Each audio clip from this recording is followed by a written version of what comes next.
Hello everyone, कैसे हैं आप लोग? कैसी चल रही है आप लोगों की तैयारी? होप आप सभी अच्छे होंगे और तैयारी भी आप लोगों की काफ़ी अच्छी चल रही होगी। सो गाइस, इस वीडियो में हम एसबीआई क्लर्क मेंस की प्रॉपर स्ट्रैटेजी की बात करेंगे, क्योंकि आपके पास लास्ट 20 to 25 डेज रह गए हैं। ऐसे में क्या आपका इफेक्टिव प्लान होना चाहिए एंड क्या आपके इफेक्टिव रिसोर्सेज होनी चाहिए, इसके ऊपर बात कर लेते हैं।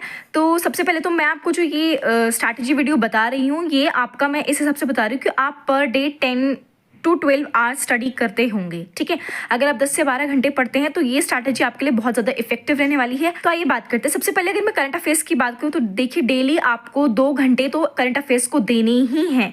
2 से 3 घंटे आप डेली करंट अफेयर्स को दीजिए, क्योंकि करंट अफेयर्स का लेवल बहुत ज़्यादा अच्छा आता है एग्जाम में। ये आप लोगों ने लास्ट प्रीवियस ईयर पेपर में भी देख लिया होगा, राइट? तो करंट अफेयर्स के लिए क्या करना है, हमें लास्ट 6 मंथ्स की करंट अफेयर्स करनी है। देखिए, ऐसा कहा जाता है कि लास्ट 6 मंथ्स की करनी होती है, जो कि आपके अक्टूबर से मार्च तक की है। ठीक है, बट क्योंकि जो बच्चों के पास जैसे बहुत टाइम कम है, जिन बच्चों ने बिल्कुल स्टार्टिंग से प्रिपरेशन नहीं की, तो आप लास्ट 3 मंथ्स की भी अपनी करंट अफेयर कर सकते हैं।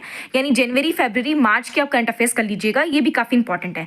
ठीक है, एंड नेक्स्ट बात करते, देखिए बैंकिंग अवेयरनेस को स्किप करने की गलती मत करना, क्योंकि अब एग्जाम्स में बैंकिंग अवेयरनेस से भी काफी ज्यादा क्वेश्चन आते हैं, तो आप बैंकिंग अवेयरनेस स्किप नहीं कर सकते हैं। ठीक है, देन आप बजट, मैंने आपको लास्ट वीडियो में भी कहा था कि बजट रिलेटेड न्यूज होगी, बैंकिंग फाइनेंशियल न्यूज होगी एंड डिफेंस न्यूज हो गई। ये 3 न्यूज तो बहुत ज्यादा इंपॉर्टेंट है कि आपकी फर्स्ट प्रायोरिटी में आनी चाहिए। देन देखिए, आप ये सब न्यूज कर लीजिए और देखिए ट्राई कीजिए कि आप मैक्सिमम से मैक्सिमम क्विज दे पाएं। ठीक है, आप मल्टीपल टाइम रिवीजन कर पाएं।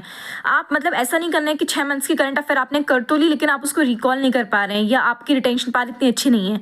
तो आप चाहे 3 महीने की कीजिए, चाहे 2 महीने की कीजिए, बट आपकी जो करंट अफेयर्स है वो ढंग से आपके माइंड में सेट हो जानी चाहिए। ठीक है, ताकि आप भूले ना एग्जाम में।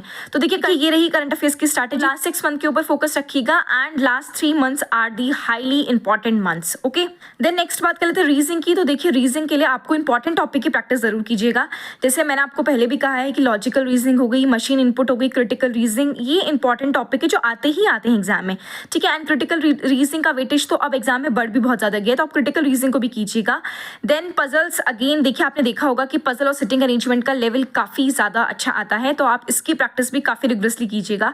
देन मिसलिनियस को आप कर सकते हैं, ये स्टडी नीति से आप मिसलिनियस कर लीजिएगा। जैसे निमिषा मैम परफेक्शन में मिक्स लेवल ऑफ क्वेश्चन कराती है ना, वैसी स्टडी नीति पे भी आपको मैम के यूट्यूब चैनल पे आपको मिसलिनियस के सेट्स मिल जाएंगे। एंड सेम जो लेवल एग्जाम में आता है, मैम बहुत अच्छा टॉप नॉच लेवल कराती है, तो आप वहां से भी कर सकते हैं। एंड अब अगर आप में से पूछे बच्चे कि इनके रिसोर्सेज बताइए कहाँ से करना है, तो देखिए, मैंने आपको एक सेपरेट प्लेलिस्ट प्रोवाइड करी है, वहां पे मैंने सारे रिसोर्सेज फ्री पेड सब कुछ बताया है। तो इन टू डू लिस्ट को देखने के बाद आप एक बार वो वीडियो जरूर देख लीजिएगा, आपको आइडिया लग जाएगा आपको कौन से टॉपिक को किस टीचर से करना है। देन थर्ड, अगर बात करें क्वांट सेक्शन की, तो देखिए क्वांट सेक्शन के लिए मैं हमेशा से बोलती हूँ कि आप हर्षल सर को फॉलो कीजिएगा मेंस के लिए, या फिर आप कौशिक मोहंती सर को फॉलो कीजिएगा। और हर्षल सर मेंस के लिए काफ़ी पॉपुलर है, तो आप हर्षल सर से कर सकते हैं, वो भी काफ़ी अच्छा पढ़ाते हैं। उनके चैनल पे आपको सारी DI, सारी अरिथमेटिक, सब स्पीड मैथ्स के सारे टॉपिक मिल जाएंगे। देन आपको अगेन क्या करना है, स्पीड मैथ्स की बहुत ज़्यादा प्रैक्टिस करनी है, अरिथमेटिक के ऊपर फोकस रखिएगा। ठीक है, और एंड जो DI आती है वो भी अरिथमेटिक बेस्ड आती है, तो आप अरिथमेटिक को स्किप नहीं कर सकते हैं मेंस में। देन क्विजेस की प्रैक्टिस बहुत ज़्यादा कीजिएगा। आप क्विजेस आप गाइड लिख के लगा सकते हैं, या फिर आप अड्डा पे भी जो फ्री मिलते हैं आप वो भी यूज कर सकते हैं, राइट? देन बात करते हैं इंग्लिश सेक्शन की। तो इंग्लिश में देखिए, डेली एडिटोरियल रीड करना आपकी ऐसी जिम्मेदारी है कि जब तक आप लोगों का एग्जाम क्लियर नहीं होता, जिस दिन तक आपकी ज्वाइनिंग नहीं हो जाती ना, उस दिन तक आपको एडिटोरियल करना है। ठीक है, ये आपकी फर्स्ट प्रायोरिटी है। देन आप क्या कीजिए, मेंस लेवल के आरसी सॉल्व कीजिए, क्योंकि 2 से 3 आरसी हमारे पास आ जाते हैं मेंस एग्जाम में। ठीक है, देन आप चेकलिस्ट कीजिएगा। चेकलिस्ट आपको निमिषा मैम के चैनल पर मिल जाएगी, वहाँ पे आप चेकलिस्ट कर सकते हैं। प्री की मैम सेपरेट प्रोवाइड करती है, मेंस की सेपरेट करती है। ठीक है, देन क्विजेस भी आप लगा सकते हैं। तो देखिए, ये जो मैंने आपको बताया, ये सारी मैंने आपको जितने भी इफेक्टिव प्लान है आप लोगों का, मैंने आप लोगों के साथ शेयर कर दिया है। एंड रिसोर्सेज के लिए मैंने आपको सेपरेट वीडियो प्रोवाइड करी है, और मेंस की मैंने आपको प्रॉपर डिटेल वीडियो दे रखी है, तो आप एक बार जाकर के वो वीडियो को विजिट कर लीजिए। सो कैसी लगी वीडियो कमेंट सेक्शन में जरूर बताइएगा। तब तक के लिए bye everyone, take care and all the best.